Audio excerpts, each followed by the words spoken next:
Thank you all for coming out. I am so delighted to be able to hold this program here today. I want to thank Brother Fazl, my right-hand man, for making all of the arrangements in the background, and his family. Sister Shamima is also here.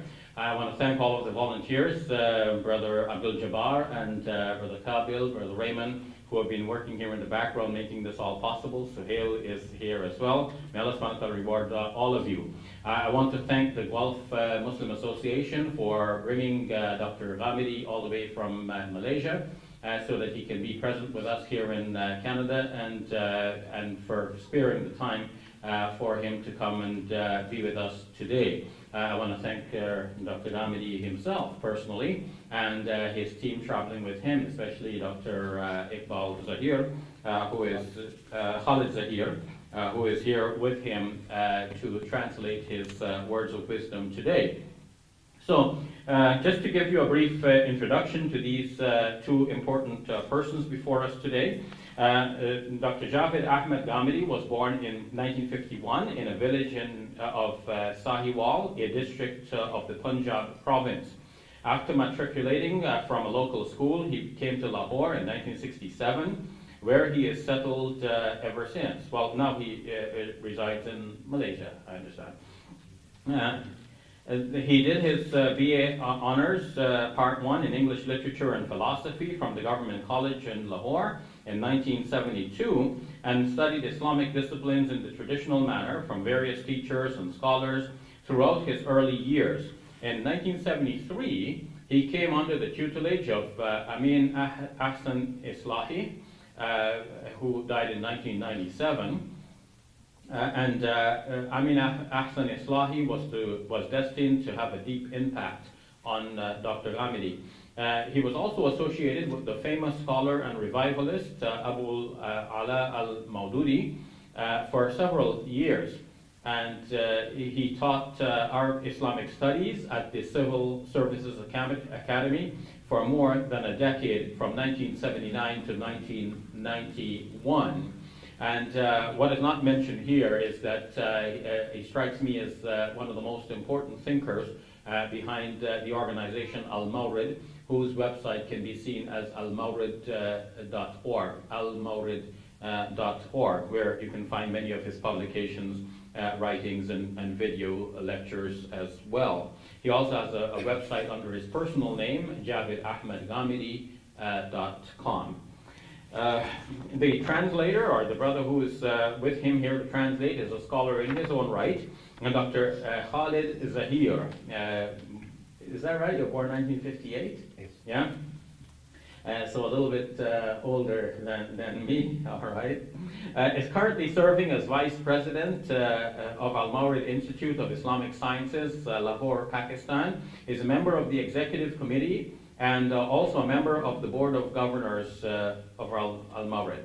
Prior to this, he taught at the Lahore University of Management Sciences, and before joining that same university, he taught at the Institute of Business Administration at the University of Punjab until 1990 as a lecturer, and later until 1998 as an assistant professor. He served as an advisor to Crescent Standard Islamic Bank on Islamic banking from July 2005 to June 2006, as Sharia advisor to Atlas Islamic Fund from 2006 to 2007. He was appointed in January 2000 as a member of the task force of the Finance Division of the Government of Pakistan. He was also appointed as a non-official member of the Board of Management of Pakistan's Baitul Mal in May 2000, and he resigned from that post in September 2000.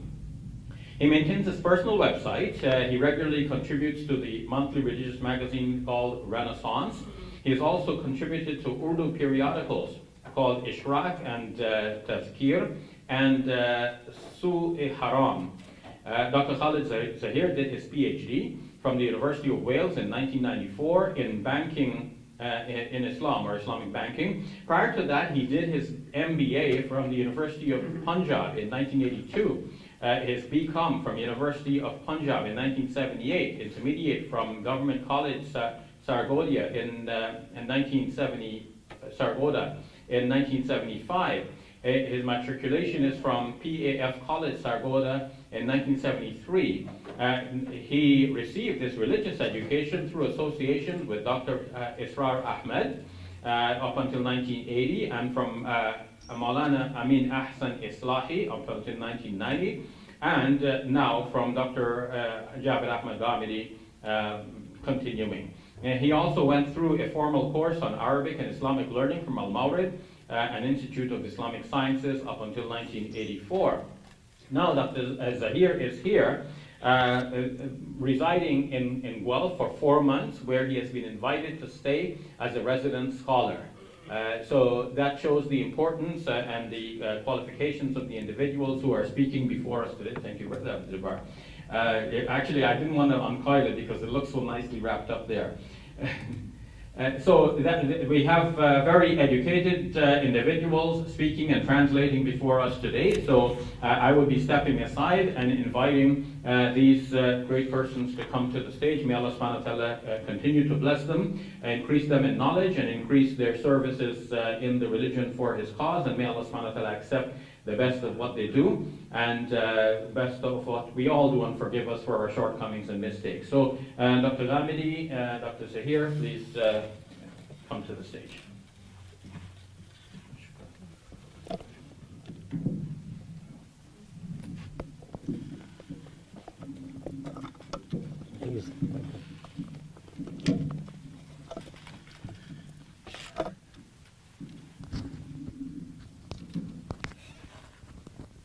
Let me say something about the format. Now, Dr. Ghamidi is sitting on the right and far right, and Dr. Zaheer closer to me. The format of today's presentation, rather than to be a lecture delivered, Dr. Ghamidi wants to make it very interactive. So we want to hear your questions. So if you start with a question, then Dr. Ghamidi can answer your question, and that will perhaps provoke or stimulate a further discourse. Now, I have a question. There was a brother here on Friday asking me this question, and I said, I don't know the answer, but Dr. Ghamidi is going to be here on Sunday. You can come and ask.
Counter packing white and pink colored Pakistani sweets. Maybe these letters will come in different colors.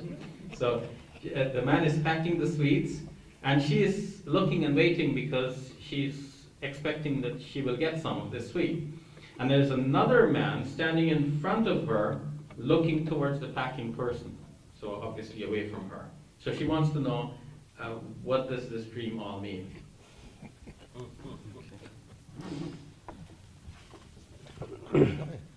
I wish we had the ladus for a demonstration, like.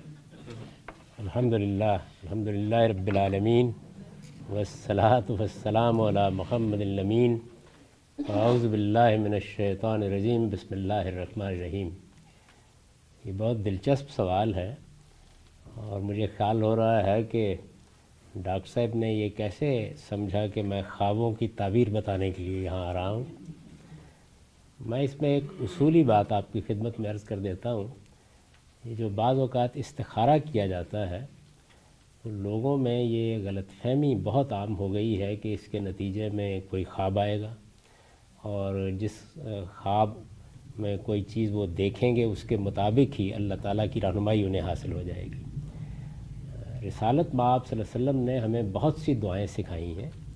उन दुआओं में से इस्तिखारा भी एक दुआ है, इसके सिवा इसकी कोई हैसियत नहीं है। यानी अल्लाह से खैर मांगा जाए, आप उस दुआ को निकाल के पढ़िए, उसमें अल्लाह ताला से उसी तरह दरख्वास्त की गई है जिस तरह हम आम हालात में अल्लाह से दुआ करते हैं, दरख्वास्त करते हैं। ऐसी कोई चीज़ दुआ में नहीं है, ना रिसालत माब सल्लल्लाहु अलैहि वसल्लम ने बताई है। तो होता यूँ है कि हम जब एक ख़ास ख़्याल अपने ऊपर सवार कर लेते हैं तो बाज़ औक़ात वही हमारे लिए ख्वाब में एक तमसील बन जाता है। ख्वाब आम तौर पर तमसील ही के पैराए में होते हैं, ये ख्वाब भी तमसील ही के पैराए में है। ऐसा भी हो सकता है कि अल्लाह ताला की तरफ से कोई रहनुमाई हो जाए और ये भी मुमकिन होता है कि वो हमारे ही ख़यालात, हमारी ही कोई तमन्ना इस सूरत में नमूदार हो जाए। तो इसलिए जो फ़ैसले भी ज़िंदगी में किए जाएँ वो इल्म और अक़ल की रोशनी में करने चाहिए, खूब सोच समझ कर करने चाहिए। इल्मी और अक़ली एतबार से जब इत्मीनान हो जाए तब अल्लाह से दुआ करनी चाहिए, और इल्म और अक़ल अगर मुतमिन है और फिर उसके साथ अल्लाह ताला की तरफ से भी इत्मीनान की सूरत पैदा हो गई है तो इसको खुशखबरी समझना चाहिए। लेकिन इल्म कुछ और कह रहा है, अक़ल कुछ और कह रही है, तदबीर कुछ और कह रही है, और आप एक ख्वाब पर बुनियाद रख कर फ़ैसले करना शुरू कर दें तो ये बहुत ख़तरनाक हो जाते हैं बाज़ औक़ात। तो मेरी गुजारिश ये है कि जो इनको पेशकश हुई है ये उसका जायज़ा लें, इल्मी और अक़ली तौर पर समझें कि उसमें क्या खूबी है इनके लिए। अगर इनका रुझान मुस्बत हो और फिर उसके बाद इस तरह का कोई इशारा भी हो जाए तो बहुत अच्छी बात है। अगर इनका अपना रुझान मनफी है तो फिर इनको वो इक़दाम नहीं करना चाहिए। Bismillahirrahmanirrahim. After the initial khutbah, what the Ustad is saying is that it really was a very interesting question. But how on earth did he come to learn about the fact that I'm the one who is specialized in interpreting dreams? There's a misunderstanding amongst people that there is a very direct relationship between istikhara and dream. When you do a prayer of istikhara, you are most certainly going to be guided through a dream. That's a misunderstanding. The Prophet, may Allah's mercy be on him, taught us many prayers which we are expected to have a direct contact with Allah Almighty through them. And one of them was Istikhara Prayer. It's just a prayer. When we have a thought in mind and we pray Istikhara, it is quite possible that we start experiencing dreams or thoughts which are already there in our mind, and we attribute them to a response from the Almighty, that it is as if He is telling us. All decisions should be based on our proper understanding. They should be intellectually analyzed. They should be academically scrutinized. And obviously, in the process, we should also pray to the Almighty to find out as to whether what we are thinking and arriving at is good. And then if you are satisfied after having gone through this process of analyzing, intellectually understanding and scrutinizing that what you are going for is okay, then go ahead and do it.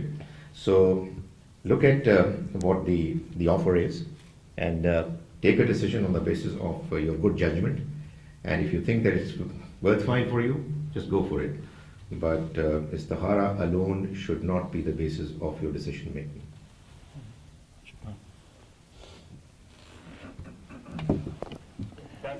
Yeah. Okay.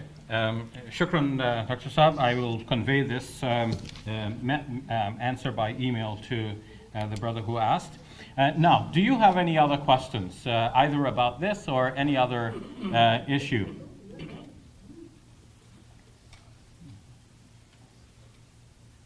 I'll ask a question. Dr. Saab, recently in Ontario, in this province, many Muslim parents have become concerned because there are some proposed revisions to the health and physical education curriculum in the public schools. And this will affect children up to grade 8 which means up to about 13 years old. From the point of view of the Ontario government, some of these revisions were necessary because life keeps changing. Much more information is available to children on the internet and through many different means nowadays. And they find that children are becoming mature at an earlier age. Girls are starting to menstruate maybe as early as 8 years old, and boys are becoming mature from about 9 years old. So some of the information which used to be presented later, they're thinking needs to be presented earlier now in view of these changes. And they think that if this information is withheld from the children, it also poses some danger for them that if somebody touches them in the wrong way with bad intentions, they may not know how to respond to that situation or how to even complain and make known whatever is their grievance. From the point of view of parents, this looks like the innocence of the children will be spoiled, and too much information are given to them at a very early age. And for this reason, Muslim parents and some others, some people from other faiths, especially Christians, are also protesting about these changes. Do you have any advice for Muslim parents in this situation? What should be done? पहली उसूली बात तो मैं इस सवाल के जवाब में ये अर्ज़ करूँगा कि जिन्स से मुतल्लक़ तालीम बहरहाल बच्चों को ज़रूर देनी चाहिए। ये मज़हबी लिहाज से भी ज़रूरी है, अखलाक़ी लिहाज से भी ज़रूरी है।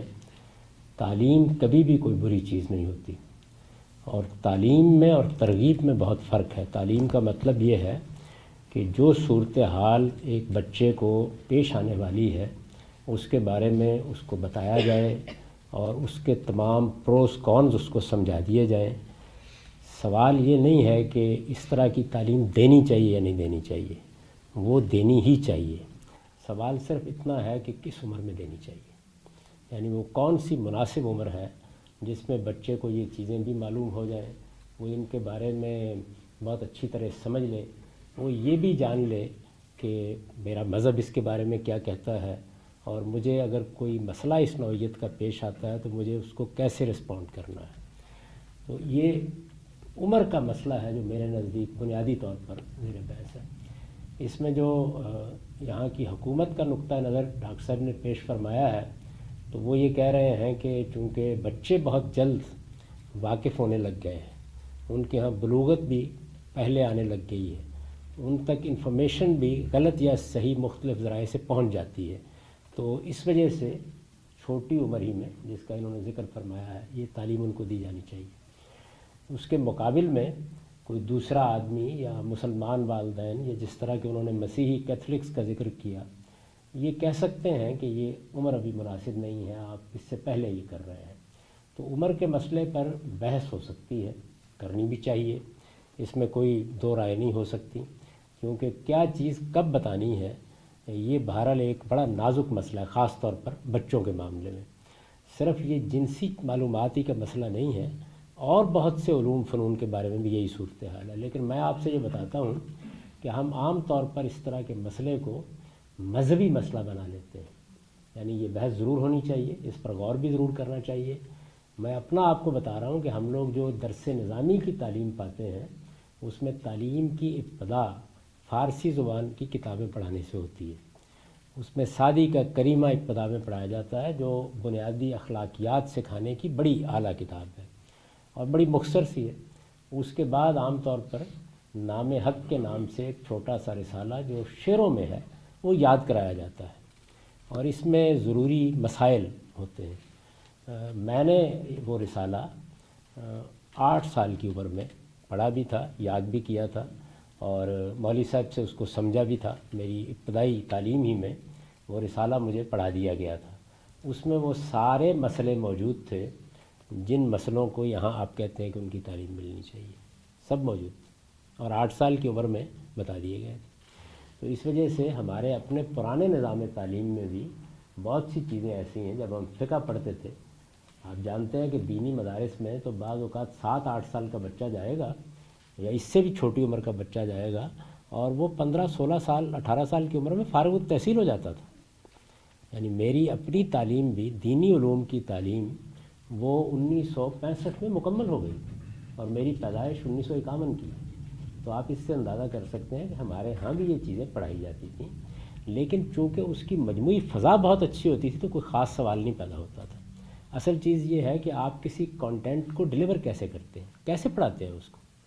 यानी एक मसला तो उम्र का है, एक मसला ये है कि आप उसके लिए क्या लबो लहजा इख्तियार करते हैं, कैसे उसको पढ़ाते हैं।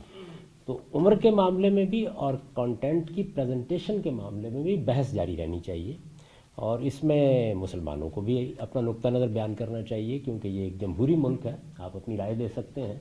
आपकी कम्युनिटी ऑर्गेनाइज होगी तो हो सकता है असरअंदाज भी हो, लेकिन इसको कोई बड़ा मजहबी मसला नहीं बनाना चाहिए। बच्चे पढ़ रहे हैं, आप कोशिश करें कि जैसे ही उनको वो तालीम मिले तो उसके पैरेलल आप मजहबी अहकाम और अल्लाह ताला ने जो इस मामले में हिदायत दी हैं वो भी कुछ बच्चों को कम्युनिकेट कर दें, उनको पढ़ा दें। बाज़ औक़ात वालिदैन घर वाले इसमें शर्म महसूस करते हैं, तो कोई हरज की बात नहीं कि जैसे डॉक्टर साहब हैं और बहुत से यहाँ पे इस्लाम को जानने वाले बुज़ुर्ग होंगे, वो बच्चों को इसके बारे में एजुकेट कर दें। तो जब भी कोई चीज़ पेश आ जाए, चूँकि आप एक ऐसे मुल्क में रह रहे हैं जहाँ आप हुकूमत नज़म ये आपके हाथ में नहीं है, इस तरह की चीज़ पेश आ जाए तो उसको डिबेट का मौजू ज़रूर बनाइए और दलाइल के साथ, यानी इसको मजहबी जज्बाती मसला बना के नहीं बल्कि दलाइल के साथ कि बच्चे को क्या चीज़ किस उम्र में और कैसे पढ़ानी चाहिए, उस पर ज़रूर बहस करें, उसको बेहतर करने की भी कोशिश करें। लेकिन अगर आपकी बात नहीं मानी जाती तो कोई इंतशार पैदा करने की बजाय अपने बच्चों की पैरेलल मुतवाज़ी तरबियत का बंदोबस्त करते हैं।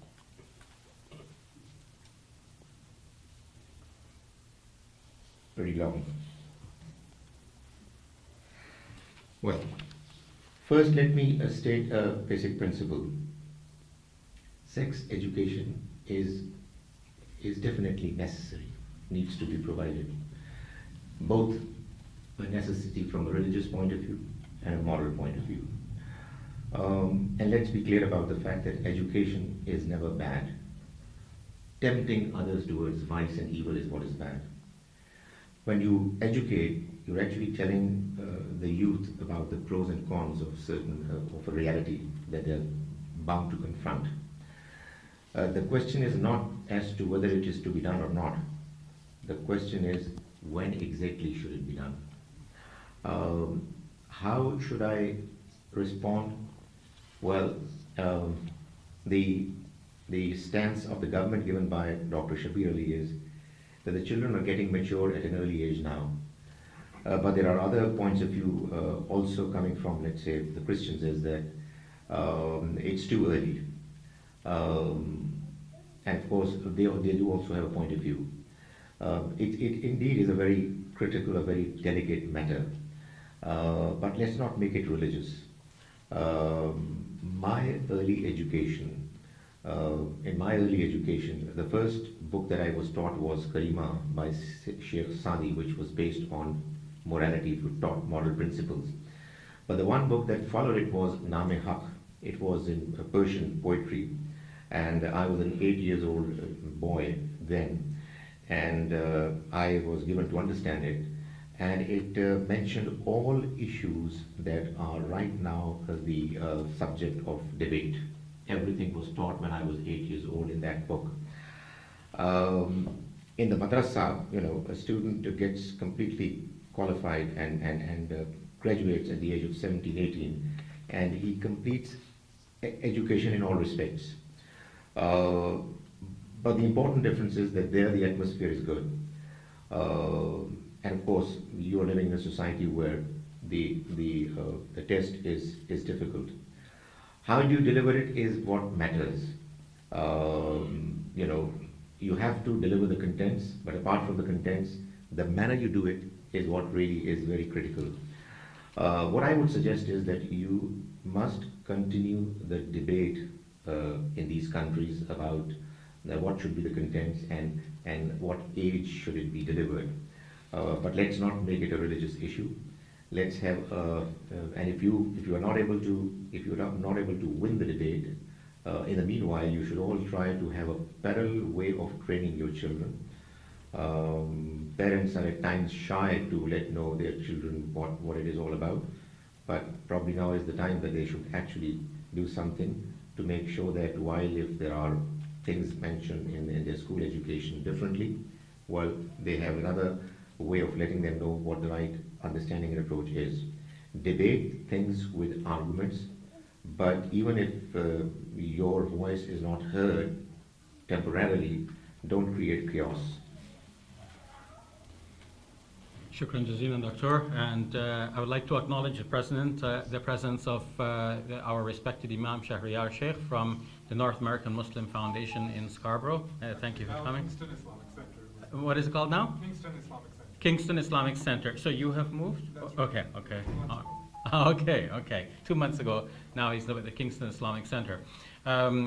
So welcome again, all of you. If you have any further questions or a follow-up one on the same topic, please, yes, my brother. Do we have like a portable mic? We have a portable mic? Oh, is there a sister ready to ask a question? We'll come back to you, my brother. The sister is ready to ask. Who's got the portable mic? Oh, you're good. Walaikum salam. One question that in Pakistan, like people buy prize bond, right? Maybe I don't know. She wants it or not. Okay. Pakistan में जैसे price bond होते हैं ना, people buy करके price bond Pakistan में तो extra money होती है, उसमें होता है कि इंटरेस्ट होती है, तो किस मत में हम उसको लगा सकते हैं जैसे उसमें Okay. Let me get the mic set up and then we'll do that. You were speaking good English, sister. Why don't you speak in English, because others will understand, or else I'll have to do that task as well. Assalam. And there's a lot of feedback, so if it doesn't work, we'll have to do without it. Sorry about that. जी अस्सलाम वालेकुम। एक मेरा question था कि पाकिस्तान में जैसे price bond होते हैं तो लाइक वो हमें पता है कि उस पर जो एक्स्ट्रा मनी मिलती है, इंटरेस्ट होती है वो, तो लेकिन हम उसको किस मत में जैसे लगा सकते हैं उस एक्स्ट्रा मनी को? Can you also translate your that's what I question for requested us? earlier. She's asking is that we have prize bonds in Pakistan, which, as we know, are based on interest. But is there any way that we can actually spend that money in a way that we do not invite the Almighty's displeasure? कोई भी इस तरह की चीज़ आपके कब्ज़े में अगर आए तो आप उसे बग़ैर किसी अजर की नीयत के गरीब मिस्कीन लोगों को दे दें, यानी ज़ाया करने की ज़रूरत नहीं है, इसलिए कि वो आपके लिए इस्तेमाल करना ठीक नहीं। लेकिन पाकिस्तान में जहाँ ये स्कीम नाफिज की गई है वहाँ हद से ज़्यादा गुर्बत है, बेशुमार लोग अपनी रोज़मर्रा की ज़रूरियात पूरी करने के लिए दूसरों के मोहताज हैं, तालीम पाने के लिए मोहताज हैं। तो आप इस तरह की चीज़ों में खर्च कर दें और अल्लाह ताला से दुआ करें कि वो इस मामले में अगर कोई कोताही हुई है तो उसको माफ़ फरमाए, लेकिन उसको बैंक के पास छोड़ देना या ज़ाया कर देना इसकी ज़रूरत नहीं है। ले लें और ले के उसको इस तरह के किसी काम में खर्च कर दें।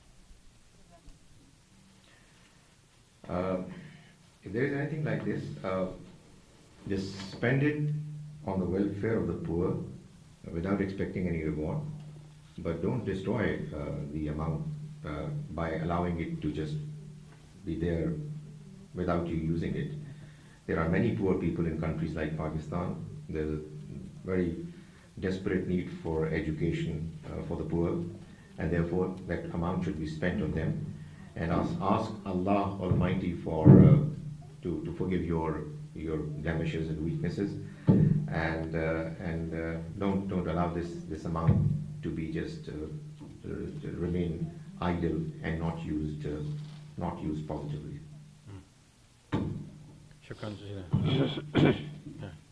That's all right. We'll work. If you want a portable mic, it can be this one. Just let out the wire a little bit. We can use the same one. Yeah. Okay. Very soon I'll be short of pages. Okay. And when you have a moment, can you bring some extra paper from the office? Sure. So, any other questions? Okay, brother, I asked you to wait. Imam Shahriar? Yes? I mean, unless there is some. Shall I bring you the mic? Maybe they can come over there. Yeah, if you can come. Oh, sure. Okay. Assalamu alaikum wa rahmatullah. Wa alaikum. Welcome being here. We really are very honored to have your presence. I have actually two questions. Number one is in Pakistan, or let's extend it to the Muslim world, there are a lot of revivalist movements that are wanting to bring Islam, revive Islam in the lives of people. What methodology do you support, number one? Number two, which Islamic revivalist movement are you in most favor of? Right? And these are two related questions. The third question is, in Pakistan, what effort is being done to bring religious-minded people together on one platform? Do you know of any effort? Thank you very much.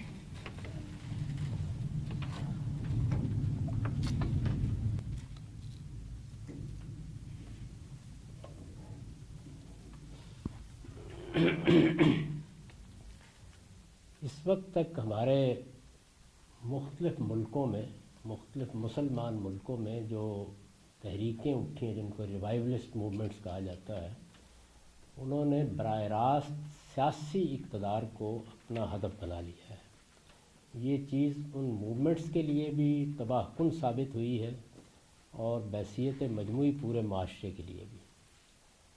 اسلام نے خود اپنی راہ تجویز کر دی ہے، اپنا method خود بتا دیا ہے، اور وہ یہ ہے کہ مسلمانوں کے اندر سے کچھ لوگ نکلیں اور وہ دین کا سچا علم حاصل کریں. یہ قرآن مجید کے الفاظ ہیں، ما کان المؤمنون لینفروا کافہ. سارے مسلمان یہ کام نہیں کر سکتے کیونکہ کسی کو کاروبار کرنا ہے، کسی کو طبیب بننا ہے، کسی کو سیاستدان بننا ہے، کسی کو اور کوئی ذمہ داری انجام دینی ہے. تو کچھ لوگ جس طرح سے یہ فیصلہ کرتے ہیں کہ وہ کاروبار کریں گے یا سائنسدان بنیں گے یا ڈاکٹر بنیں گے، اسی طرح کچھ لوگوں کو نکلنا چاہیے. وہ نکل کے کیا کریں؟ فَلَوْلَا نَفَرَ مِن كُلِّ فِرْقَةٍ مِّنْهُمْ طَائِفَةٌ، یعنی کچھ لوگ نکلیں اور وہ نکل کے مسلمانوں کے اندر سے لِيَتَفَقَّهُوا فِي الدِّينِ، وہ دین کی سچی بصیرت حاصل کریں، دین کا صحیح علم حاصل کریں، دین کا گہرا علم حاصل کریں، اور حاصل کرنے کے بعد يُنذِرُوا قَوْمَهُمْ، اپنی قوم کو خبردار کریں، انہیں بتائیں کہ جس طرح یہ زندگی ہے اسی طرح اس کے خاتمے پر موت آنے والی ہے اور اس کے غیر معمولی نتائج نکلنے والے ہیں، اس میں ایک ابدی فیصلہ ہونے والا ہے، لہٰذا اس کے بارے میں خبردار ہو جاؤ. یہ وہ کریں، اور اس کا ہدف، اس کا مقصد کیا ہونا چاہیے؟ لعلہم یحذرون، تاکہ مسلمان خدا کی گرفت سے بچ جائے. اگر لوگوں کی زندگی میں اسلام کو زندہ کرنا ہے یا اس کی جدوجہد کرنی ہے تو اس کا لائے عمل یہ ہے، اور اسی کو آخری لائے عمل سمجھ کر مسلمانوں کے اندر کام کرنا چاہیے. میں اس کو سادہ لفظوں میں بیان کروں تو میں یہ کہوں گا کہ اسلام کا صحیح علم لوگوں تک پہنچانا، ان کی اس کے مطابق تربیت اور تعلیم کا بندوبست کرنا، مذہبی لوگوں کے کرنے کا کام یہ ہے یا علماء کے کرنے کا کام یہ ہے. اس سے جتنا اسلام مسلمانوں کے اندر آئے گا یا ان کے سماج میں آئے گا، اس کے لحاظ سے اس کا ظہور سیاست میں بھی ہو جائے گا، معیشت میں بھی ہو جائے گا، باقی جگہوں پر بھی ہو جائے گا. میں اس کی نفی نہیں کر رہا کہ جن لوگوں کو اللہ تعالیٰ نے سیاسی کام کرنے کی صلاحیت دی ہے وہ بھی سیاسی کام نہ کریں، وہ ضرور کریں. یعنی ہر انسان کو اللہ تعالیٰ نے کسی نہ کسی کام کرنے کے لیے پیدا کیا ہوتا ہے. پاکستان میں بھی، دنیا کے دوسرے ملکوں میں بھی بہت سے ایسے لوگ ہیں کہ جو ایسے گھرانوں میں پیدا ہوئے ہیں جہاں ان کو سیاست ہی کرنی چاہیے، یا ان کو اللہ تعالیٰ نے کچھ ایسا رجحان طبیعت دیا ہے کہ وہ سیاست ہی کر سکتے ہیں. تو سیاست میں بھی اچھے لوگ جائیں، کاروبار میں بھی اچھے لوگ جائیں، لیکن علماء کے کرنے کا کام یا جو مذہبی تحریکیں اٹھیں ان کے کرنے کا کام اصل میں مسلمانوں کی ایجوکیشن ہے، مسلمانوں کی تعلیم ہے. مسلمانوں کی تعلیم جتنی بہتر ہوگی، خاص طور پر دینی تعلیم، آپ باور کریں کہ اگر میں یہ کہوں کہ اس وقت مسلمانوں کی آبادی کے لحاظ سے ان کی مذہبی ایجوکیشن صفر ہے تو یہ شاید مبالغہ نہیں ہوگا. بہت کم لوگ ہیں جو مذہبی لحاظ سے تعلیم یافتہ کہے جا سکتے ہیں. یہ دیکھیے نا کہ مذہب کی کچھ باتیں جان لینا یہ الگ چیز ہے، لیکن مذہبی لحاظ سے مسلمان امت اس پر 1.5 ارب کی تعداد میں کتنی تعلیم یافتہ ہے. بہت کم لوگ، یعنی بہت ہی معمولی تعداد ہے کہ آپ کہہ سکتے ہیں کہ یہ لوگ واقعی مذہب میں تعلیم یافتہ ہیں. مذہب میں تعلیم یافتہ ہونے کا مطلب یہ نہیں کہ عالم کتنے ہیں، وہ تو اسپیشلائزیشن ہے. نہیں، ایک عام مسلمان کو مذہبی طور پر کتنا تعلیم یافتہ ہونا چاہیے، انتہائی کم تعداد ہے. تو جو علماء ہیں، میں جو بات عرض کر رہا ہوں وہ یہ ہے کہ علماء ہیں جو مذہب کا ریوائول چاہتے ہیں، یہ چاہتے ہیں کہ لوگ زیادہ سے زیادہ مذہب کے قریب آئیں یا وہ اپنی آخرت کو بہتر بنائیں. ان کے کرنے کا کام تعلیم، تذکیر، انذار، یہ قرآن کی اصطلاحات ہیں. ان کی ساری میتھڈالوجی یہی ہونی چاہیے. یہ قرآن نے خود متعین کر دی ہے. ہمارے ہاں جو تحریکیں اٹھی ہیں بدقسمتی سے انہوں نے اس معاملے میں تجاوز کیا اور اس کا نتیجہ ہر جگہ بہت ہی خطرناک نکلا ہے. کیونکہ جب آپ سیاست کو براہ راست مذہب کا ہدف بنا لیں گے تو اس کے نتیجے میں پوری کی پوری سوسائٹی بٹنا شروع ہو جائے گی. اعلیٰ ترین صلاحیتوں کے لوگ اسی طرح کی چیزوں میں مصروف ہو جائیں گے اور وہ خدمت جو ان کو انجام دینی چاہیے تھی وہ نہیں انجام دے سکے. ابھی مجھ سے ایک صاحب گفتگو کر رہے تھے اور وہ یہ مجھے بتا رہے تھے کہ ہمارے یہاں بعض اوقات ایک بہت بڑا ڈاکٹر پارلیمنٹ میں پہنچ جاتا ہے. میں نے پوچھا کہ وہ ڈاکٹر پارلیمنٹ میں پہنچنے کے بعد بھی اسی طرح مریضوں کی خدمت کرتا ہے؟ تو انہوں نے کہا نہیں، وہ چھوڑ دیتا ہے یہ کام. تو جب آپ عالم کی حیثیت سے اپنی ذمہ داری انجام نہیں دیں گے تو پھر آپ کسی اور میدان میں جا کے اپنا اصل کام چھوڑ بیٹھیں گے. تو میں جو گزارش کر رہا ہوں وہ یہ ہے کہ جو لوگ سیاست کا ذوق رکھتے ہیں وہ سیاسی جماعتیں بنائیں، اس میں حصہ لیں، لیکن علماء کو یہ کام نہیں کرنا چاہیے. ان کے کرنے کا کام یہ ہے کہ وہ پوری قوم کی تربیت کریں، سیاستدانوں کی بھی، کاروبار کرنے والوں کی بھی، سائنسدانوں کی بھی، انجینئروں کو بھی، ڈاکٹروں کی بھی. ان کا اصل کام یہ ہے اور یہ کام خدا نے ان کے سپرد کیا ہے. اس وقت جتنی تحریکیں اٹھی ہیں ان کی بنیادی غلطی یہ ہے کہ انہوں نے مذہب کی بنیاد پر سیاست کی ہے. سیاست کو سیاسی طریقے سے کرنا چاہیے، یعنی وہ سیاست کے میدان میں آئیں، وہاں بہتری کے لیے جو کوشش کر سکتے ہیں کریں اور لوگوں کو بتائیں. یہ جو ہمارے ہاں بعض اوقات شریعت کے احکام اور اس طرح کی چیزوں کے بارے میں بھی ڈیبیٹ ہوتا ہے، میں ایک لفظ اس کے بارے میں بھی کہنا چاہتا ہوں کہ آخر کیا وجہ ہے کہ اس وقت 49-50 کے قریب مسلمان ملک ہیں. ان میں سے بہت سے مسلمان ملک ہیں جن میں ڈیموکریٹک پروسیس بھی شروع ہو گیا ہے، لیکن مسلمانوں کو یہ بتانے کی ضرورت پڑ رہی ہے یا ان سے مطالبہ کرنے کی ضرورت پڑ رہی ہے کہ وہ شریعت پر عمل پیرا ہو جائیں. کیا وجہ ہے اس کی؟ اس کی وجہ وہی ہے کہ ان کی صحیح ایجوکیشن نہیں ہوئی. آپ حکمرانوں سے ملیں، آپ سیاستدانوں سے ملیں، آپ بیوروکریٹ سے ملیں، آپ اپنے جنرلوں سے ملیں، آپ پر حیرت انگیز انکشاف ہوگا کہ وہ بالکل واقف نہیں ہے کہ دین کیا ہے، شریعت کیا ہے، اس کے احکام کیا ہیں. تو جب کوئی طبقہ واقف ہی نہیں ہے تو کیا آپ ہنگامہ کر کے، احتجاج کر کے، مظاہرہ کر کے اس سے کوئی چیز منوا لیں گے؟ تو اس کا نتیجہ یہ نکلتا ہے کہ یا تو شدید رد عمل ہوتا ہے جیسے مصر میں ہوا، اور یا پھر یہ ہوتا ہے کہ حکمران منافقانہ نوعیت کی چیزیں کرنا شروع کر دیتے ہیں کہ چلیے لوگ بھی مطمئن ہو جائیں، ہمارا بھی کام چلتا رہے. اس کی اسلام کو کوئی ضرورت نہیں. تو اس لیے میں یہ کہتا ہوں اور بار بار کہتا ہوں اور پچھلے 30-35 سال سے یہی کہہ رہا ہوں کہ علماء کو، دین کے ماہرین کو اپنا کام کرنا چاہیے. اور ان کا اپنا کام کا مطلب یہ نہیں ہے کہ انہوں نے سیاستدانوں کو چھوڑ دیا ہے.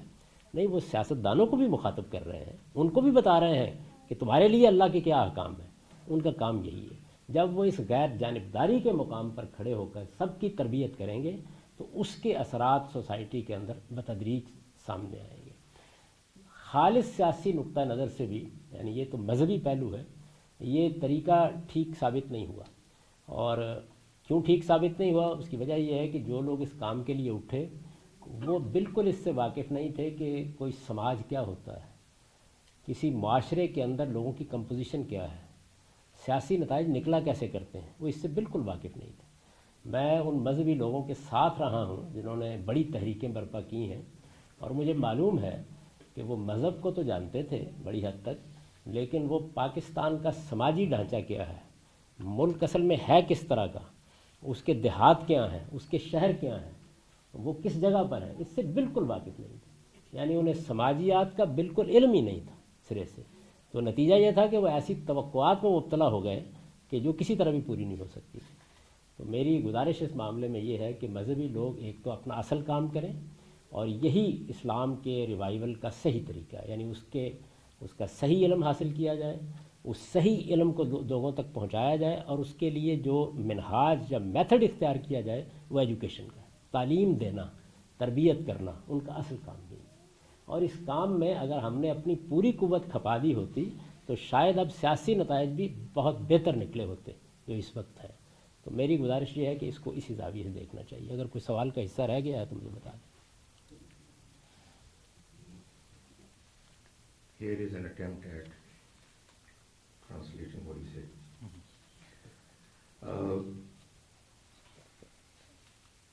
Right now, the revivalist movements have made a political domination, getting the power, political power as their ultimate objective. And this struggle, wherever it has been undertaken, has proved disastrous, not only for them, but the society as well. Islam has suggested its own path that should be followed by the scholars and those who are interested in bringing about a revival in the society. It has been expressed in the verse of Surah Dawah, which says, مَا كَانَ لِلْمُؤْمِنِينَ أَن يَنْفِرُوا ما كَافَّةً كان المؤمنون لينفروا كافة. مَا كَانَ الْمُؤْمِنُونَ لِيَنْفِرُوا كَافَّةً. It was not possible for all believers to come out and do the same task of learning. فَلَوْلَا نَفَرَ مِنْ كُلِّ فِرْقَةٍ طَائِفَةٌ منهم طائفة. فَلَوْلَا نَفَرَ مِنْهُمْ مِنْ كُلِّ فِرْقَةٍ طَائِفَةٌ. Why is it not that some people from amongst them should come up and do this task, لِيَتَفَقَّهُ فِي الدِّينِ, that they should learn their religion, وَلِيُنْزِرُوا قَوْمَهُمْ إِذَا رَجَعُوا إِلَيْهِمْ, and they should warn their people when they return to them, لَعَلَّهُمْ يَحْذَرُونَ, so that they too should be rescued from punishment. It is death, the reality of death, and the fact that man is going to be held accountable one day before his God, and that the consequences that he is doing what he is doing here, its consequences are going to be eternal. That is what is the subject matter of religion, and that is what the scholars are expected to do. This is the ultimate task for them. For this purpose, they should impart knowledge, they should educate and train. That's what scholars are supposed to do. The Islam, they will have the amount of effort that they would do and the kind of change that it is going to bring about is going to be reflected in the response, the morality and religiosity of the people. And the more Islam they will learn and incorporate, the more it is going to be reflected in the manner the society conducts itself. I'm not negating the fact that Muslims should not go into politics. They should go for politics, the people who've got the acumen, the inclination to do politics, those who are good at doing trade or whatever, they should go for their areas of specialization which God has created them for. But scholars and Islamic revivalist movements, if you want to call them, should concentrate and focus on one task, and that is religious education and making people more and more aware of what Islam is. If you ask me, I can tell you that right now the reality is that no matter whatever the number of Muslims that we have today, the amount of the percentage of people who are truly educated in religion, I'm not talking about scholars, the percentage is almost zero. Alim, of course, is a specialization, but if you talk about the common man and the amount of the true education that he, given his status and level, he should have, right now I find hardly anyone who is properly educated. They do have information, but information is not education. When you look at the need for education, it's extinct. It is education which scholars should focus on, and the Quran uses these words: talim, education; tazkir, reminder; inzar, warning them. These are the terms that have been used over and over again in the Quran, and religious movements have exceeded the limits that they were expected to follow. Good people, as a result, very pious, God-conscious people, they are attracted by these movements. They had a lot of potential in them, but the entire potential and talent gets wasted because they are putting in all their energies, funds and efforts for a task which they were never meant to do. Someone recently told me that there was a doctor who became a parliamentarian, and I asked him that is it that he is still doing what he was trained for? That is he practicing his medicine? He said, no, that is what you need to do then. If you do one task, you have to give up the others. And that is exactly what these movements have helped in achieving. They're the very good people whom God had given a lot of potential for doing various different things.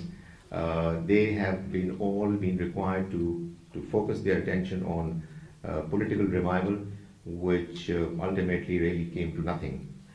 Make big political parties, but not the ulama should not do it because they are meant to educate according to the Quran. Religion should never be used for politics. There has always been a mention of the fact that we need to have Sharia implemented in the society. Have you ever thought about the fact that there are 50 plus countries which have populations which are predominantly Muslim? Some of them are democratic as well. However, what is needed to be done even now is that these people are somehow to be convinced that they need to implement Sharia. Why? Because they don't know their religion. They have never been educated. So if they have not been educated, how come would they do the task when they will get the opportunity of doing it? And this is exactly what the scholars were expected to do. The generals, the bureaucrats, the politicians, they don't know their religion. And therefore, it's either that there is a reaction like Egypt that takes place, or there are some countries and the rulers who just hypocritically try to appease some of these religious groups and implement a few things here and there, but no real change takes place. That's what I have been saying all along, all throughout my 35 years of practical career. When they will do their job impartially, when they will be sympathetically delivering the message of Allah Almighty to everybody, they will get respect. They do not need to take sides as political parties, vying with others. They need to focus on the task which God Almighty has assigned to them. Even from a political point of view, the efforts that these movements undertook was wrong. Religious people were aware of, they had the understanding of religion, but they were seriously lacking in their understanding of what a society is, sociology and culture. Pakistan is comprised of many different groups, and what exactly is the Pakistani society comprised of in its cities and its towns, its smaller centers and villages, these people were not aware of. And that really caused them to lose on the political front as well. So what I'm saying all along is that the scholars should focus on the task that the Almighty has assigned to them, and if there are people who want to join them as revivalists, that is exactly what they should be doing. दूसरा सवाल ये था कि मैं इनमें से किसके साथ कोई ताल्लुक़ रखता हूँ या नहीं। तो मैंने जो वजूह बयान किए हैं उसकी बुनियाद पर कोई ताल्लुक़ रखना मुमकिन ही नहीं है। इस वजह से मैं तो वही काम कर रहा हूँ जो काम मेरे लिए मौजू है, और वो काम ये है कि दीन को जिस तरह के वो फिलवाक़े है पूरी तहकीक के साथ समझा जाए, लोगों को उसके मुताबिक एजुकेट किया जाए, ऐसे अहले इल्म पैदा किए जाए जो इसी तरीके से इस काम को अंजाम दे सकें। तो मेरे नज़दीक यही करने का काम है। चूँकि इस करने के काम को इस तरीके से कोई और गिरोह नहीं कर रहा था, तो मैंने इसको ऑर्गेनाइज़ करने का फ़ैसला किया और इसी के लिए जद्दोजहद भी कर रहा हूँ। और चूँकि इस तरह का काम कहीं और नहीं हो रहा, इस वजह से किसी के साथ एफिलिएट होने का भी कोई सवाल नहीं पैदा होता। जो आखिरी सवाल इन्होंने किया था वो ये था कि क्या इस तरह की कोई कोशिश कामयाब हो सकती है कि लोग किसी एक प्लेटफॉर्म पर इकट्ठे हो जाएं, या हो रही है इस तरह की कोई कोशिश? तो इस तरह की कोशिशें कई हुई, जैसे एक ज़माने में काजी हुसैन अहमद साहब ने मिली यकजहती कौंसिल बना दी थी, या और बाद इस तरह की। तो सियासी मकासद के लिए तो ये मुमकिन होता है, लेकिन मज़हबी मकासद के लिए पाकिस्तान के हालात में ये कम व बेश नामुमकिन है। ज़्यादा से ज़्यादा 2-4 चीज़ों पर लोगों को आप इकट्ठा कर सकते हैं, इसमें बहुत कामयाबी नहीं होती। मेरा एहसास ये है कि इसके बजाय जिस चीज़ को टारगेट करना चाहिए वो ये है कि लोग बेशक अपने अपने प्लेटफॉर्म पर काम करें, अपना नुक्ता नज़र बयान करें, लेकिन वो दूसरों की रिस्पेक्ट करना सीखें और दूसरों के नुक्ता नज़र को एकोमोडेट करना सीखें। वो अपनी बात कहें, लेकिन दूसरों को भी अपनी बात कहने का मौका दें। पाकिस्तान में जो सूरत हाल पैदा हो गई है, जिसकी वजह से अब सिर्फ इतना ही नहीं है कि फतवे लगाए जाते हैं या प्रोपेगेंडा किया जाता है या लोगों को इश्तियाल दिलाया जाता है, इससे आगे बढ़कर अब लोगों की गर्दनें काट दी जाती हैं। तो ये चीज़ है जिसको ख़त्म करने की ज़रूरत है, वरना सोसाइटी में मुख्तलिफ नुक्ता है नज़र का सामने आना, उनको लोगों तक पहुँचना, ये एक बड़ी सेहतमंदाना सरगर्मी है। इसको ख़त्म करने की ज़रूरत नहीं होती। यानी इख्तलाफ को ख़त्म करना इंसान को ख़त्म करना है, इख्तलाफ के साथ अच्छे तरीके से जीना सिखाना, ये इंसानियत का तकाज़ा है। यानी हम इख्तलाफ को मुखालफत ना बनने दें, इनाद ना बनने दें, अपनी बात दलील के साथ कहें, दूसरे की बात दलील के साथ सुने, बहुत इख्तलाफ के बावजूद भी लोगों का एहतराम करें, उनकी अज़मत का, उनके काम का एतराफ़ करना, ये कोई ऐसी चीज़ नहीं है कि जिसमें कोई बुखल बरतना चाहिए। तो मैं इसके बरक्स के लोग मुत्ताहिद हो जाएं, इसको तरजीह देता हूँ कि लोग इख्तलाफ के साथ अच्छे तरीके से जीने के आदाब सीखें।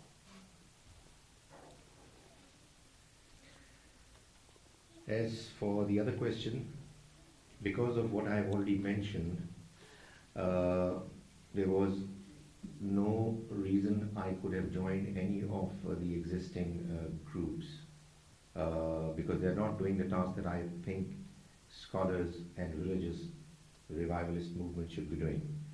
So what I'm doing is that I'm trying to understand Islam the way it is, and I am doing my research and trying to create people who have similarly good understanding of religion, and so that they are also prepared to do this same task.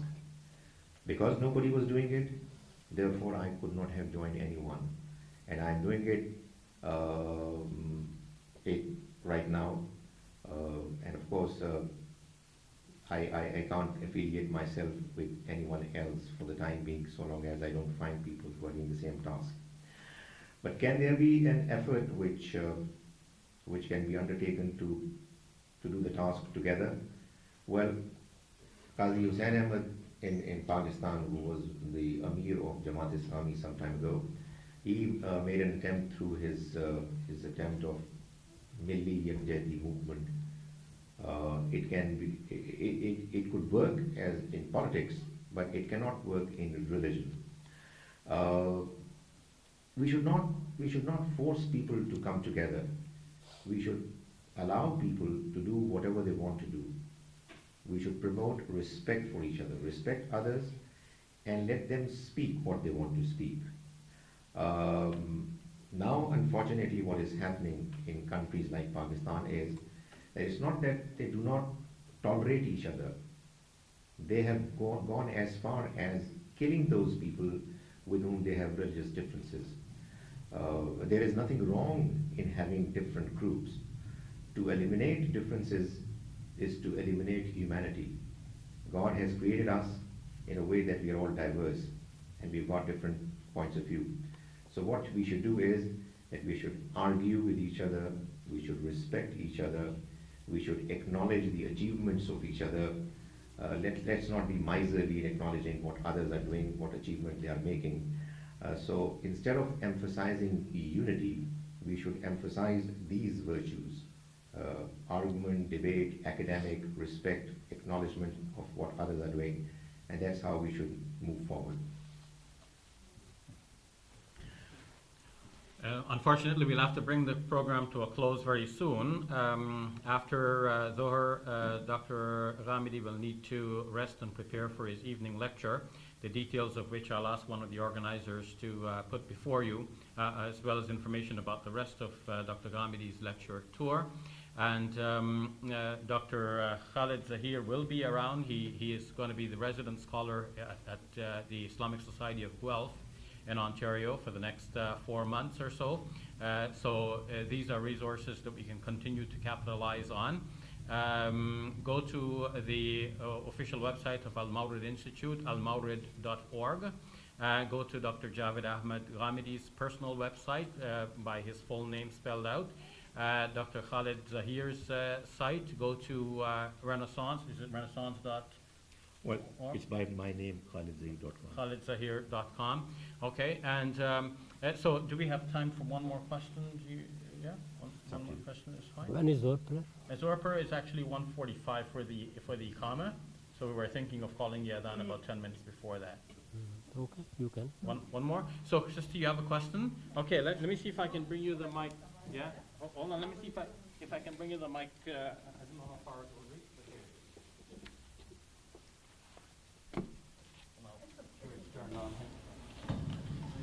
Hello अस्सलाम वालेकुम वरहमतुल्लाहि वबरकातुहू। मेरा एक सवाल था कि जैसे जब हम नन मुस्लिम के कब्रिस्तान के पास से गुजरते हैं तो हमें पता है उनके लिए दुआ नहीं कर सकते हैं, मगर क्या हम उनकी नस्लों के लिए एक हिदायत की दुआ कर सकते हैं कि अल्लाह उनको हिदायत दे? क्योंकि बहुत अजीब सा लगता है जब वहाँ से पास करते हैं, कुछ मतलब फीलिंग्स होती है, एक अजीब सी आती है ना, तो क्या उनकी नस्लों के लिए ऐसी दुआ कर सकते हैं कि अल्लाह उनको हिदायत दे इस्लाम की? When we pass by the graveyards of non-Muslims, I know that we are not expected to pray for them, for the deceased that are buried there, but could it be possible for us to pray for the future generations of people who are lying there? Because it doesn't look nice that we go by them and we don't pray for them. So is there any possibility of it? आपको उनके लिए भी दुआ करनी चाहिए, और वो दुआ ये करनी चाहिए कि ऐ परवरदिगार, अगर इनका कोई उज़र था और ये तेरी हिदायत को कबूल नहीं कर सके तो तू उस उज़र को कबूल कर ले, और बाकी उनकी अगली नस्लों के लिए तो हिदायत की दुआ ज़रूर करनी चाहिए। खुदा के पैगंबर ने भी की हैं। इस तरह का तासुब हमें नहीं सिखाया गया, और ना हर गैर मुस्लिम जो इस वक्त गैर मुस्लिम है उसके बारे में खुदा ने हमें बता दिया है कि वो जन्नत में नहीं जाएगा। अल्लाह ताला अपने इल्म की बुनियाद पर फ़ैसला करेंगे, और किसी को दावत पहुंची नहीं पहुंची इसको भी खुदा ही जानता है, क्योंकि इस वक्त हम लोग भी दावत पहुंचाने का काम उस तरह नहीं कर रहे हैं जिस तरह अल्लाह के पैगंबरों ने किया है। तो उनके लिए दुआ करनी चाहिए कि परवरदिगार इनके उज़र को कबूल फरमा। अगर कोई इनके पास था, अगर ये तेरी दावत से नाआशना रहे तो जितना इल्म था इनके पास उसके लिहाज से तो इनके साथ करम और रहमत का मामला करिए, तो आप हर एक के लिए कर सकते हैं। You should pray even for the people who are buried there. You can pray for them saying that, oh God, if they have an excuse for not accepting your message, then please accept it on their behalf, and why not for their future generations. The Prophet ﷺ himself prayed for the future generations of such people. Not all non-Muslims of today are guilty of rejecting God's message. They have never been informed about the message properly. It was our duty to let them know what the true message of God was, but we've not done our job. So it's not that everybody who dies as a non-Muslim, as is a popular understanding, is going to be destined to the hell. There are people who will, if they will have a good excuse, will not be reprimanded for what they did not accept. And so let's have a good, positive opinion about everybody. Dr. Saab, one last question just came in. A sister has written it and sent it up, saying, the Prophet Muhammad ﷺ was the best scholar or alim in the whole world, but he was also a ruler. How was that possible then? If the person who knows the religion doesn't take part in the politics, how can we expect judgment in the society? रसूलुल्लाह सल्लल्लाहु अलैहि वसल्लम ने कोई सियासी जद्दोजहद नहीं की थी। जब अरब के लोग आप पर ईमान ले आए और ख़ास तौर पर मदीने के वो लोग ईमान ले आए जो वहाँ कबीलों के रईस थे। तो इक़्तिदार आपको मुंतकिल हो गया, जैसे हज़रत यूसुफ़ को इक़्तिदार मुंतकिल हो गया, इस तरह इक़्तिदार अगर किसी आलिम को भी मिल जाए तो उसे उसी तरह हुकूमत करनी चाहिए जो पैगंबरों का तरीका है। इक़्तिदार का मिल जाना एक और चीज़ है, और इक़्तिदार के हुसूल की जिद्दोजहद करना एक बिल्कुल दूसरी चीज़ है। रसूलुल्लाह सल्लल्लाहु अलैहि वसल्लम ने ऐसा कोई काम कभी नहीं किया। आपने पहले दिन भी दीन की दावत दी, आखिरी दिन भी दीन की दावत दी। दीन की दावत देते हुए एक जिम्मेदारी जब आप पर आ गई तो आपने उसको अल्लाह के बताए हुए तरीके के मुताबिक पूरा किया। The Prophet ﷺ did not undertake any political movement ever. When those people who were at the helm of the affairs, who were the rulers, they were influenced and they believed power was naturally transferred to him, like it was transferred to Yusuf alayhi salam. To get power and make a struggle for it is one thing, and to be given power as a consequence of your efforts by giving dawah is quite another. Once you get power, then of course it has to be used in the right possible manner. But the Prophet, may Allah's mercy be on him, all throughout his prophetic mission, did what he was expected to do, to deliver God's message to the people, to deliver the deen of the Almighty, and that is what he diligently stuck to all throughout his life. So all good things must come to the end. Only Allah subhanahu wa ta'ala remains when everything else is put to an end, and Allah subhanahu wa ta'ala is the one who can resurrect and bring everyone back to life. We ask Allah subhanahu wa ta'ala to give us guidance in this life and help us to put into practice the little bit we have learned today. We ask Allah subhanahu wa ta'ala to bless our meeting today, accept the humble time we have spent in His way. We ask Allah subhanahu wa ta'ala to bless the scholars who have visited us, Dr. Ghamidi and his colleague Dr. Zaheer. And may Allah subhanahu wa ta'ala bless the people who have made it possible for them to be here with us, and the entire team who has traveled with Dr. Ghamidi here today. I want to thank all of you for coming out. May Allah subhanahu wa ta'ala bless you, bless your families. We ask Allah subhanahu wa ta'ala, Ya Rab, to guide the children who are here and to make them ulama and hufad and qurra, leaders among the Muslims and of others. And we ask Allah subhanahu wa ta'ala to safeguard them from all of the fitna and corruption and fawahish and temptation that is out there, and to save all of us, Ya Rabbal Alameen. We ask Allah subhanahu wa ta'ala to increase our knowledge and to increase our practice of the faith, and to help us to deliver the message of this faith to others as well. Wa akhiru da'wana alhamdulillahi rabbil alameen. Assalamu alaikum wa rahmatullahi wa barakatuh. The website for Javed Ahmad Ghamidi is al-Mawrid if somebody wants .org. Tell me again, al-mawrid.org. Okay, the best website we're being told for Dr. Ghamidi is go al-mawrid.org. So al-mawrid.org with a hyphen between al and mawrid. Would you spell Mawrid as well? MAWRID. al-mawrid.org. Shukran. Assalamu alaikum.